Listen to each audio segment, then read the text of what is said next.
It was just after midnight when neighbors on Sycamore Lane heard the faint, desperate echo of a scream. Seconds later, silence.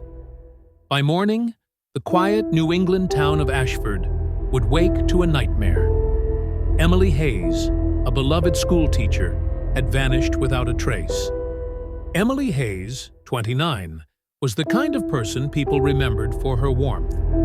A second-grade teacher, she spent her evenings tutoring neighborhood kids and volunteering at the library. Born and raised in Ashford, she had never strayed far from home. She was engaged to Michael Larkin, a local contractor, and the pair were planning a fall wedding. To everyone who knew her, Emily's life seemed steady and filled with promise. That's what made her disappearance so chilling. On the evening of May 12th, Emily attended a staff dinner at a downtown restaurant. She left around 10:30 p.m., telling colleagues she was tired and wanted to get home early. Security footage later showed her walking alone to her blue Honda Civic in the parking lot. She never made it home. The next morning, her car was found abandoned 3 miles away, on the shoulder of a rural back road. The driver's door was ajar. Inside sat her purse, phone, and neatly folded jacket. Items no one believed she would willingly leave behind.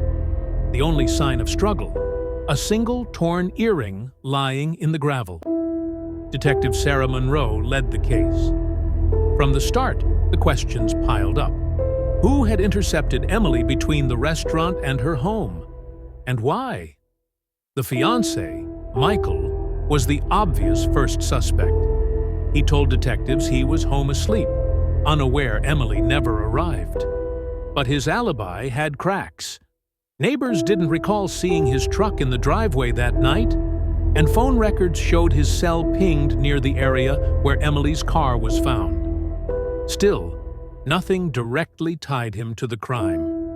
The fiancé, Michael Larkin, loving on the surface, but some of Emily's friends whispered about arguments over money and Michael's short temper.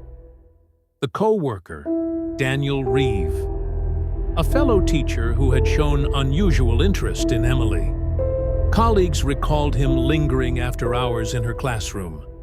Police discovered late-night text messages from Daniel to Emily, messages she never replied to. Several witnesses reported seeing a dark pickup idling near the restaurant's lot that night. Could it have been a stranger lying in wait? For weeks, the investigation stalled until a local farmer came forward. He recalled driving home that night and spotting headlights on a dirt logging road near the woods. Curious, police searched the area. There, they discovered freshly disturbed earth. Buried shallowly beneath was Emily's body, wrapped in a bedsheet. The autopsy revealed she had been strangled. The sheet held the first solid clue. It matched a set sold exclusively at a home goods store 2 towns over. Detectives traced the purchase back to Michael Larkin. Fibers from Michael's truck bed matched those found on Emily's clothing. Security footage from a gas station showed Michael's truck traveling toward the back road the night Emily vanished. Most damning of all, a partial fingerprint on the earring found by Emily's car, identified as Michael's. Confronted with the evidence, Michael maintained his innocence, claiming he had loaned his truck to a friend. But no one came forward to corroborate his story. The courtroom was packed when the case went to trial. Prosecutors painted Michael as a man desperate to control a woman who was slipping away. They revealed Emily had confided to a close friend she was reconsidering the engagement. The defense argued the evidence was circumstantial, suggesting Daniel Reeve could have been the real killer.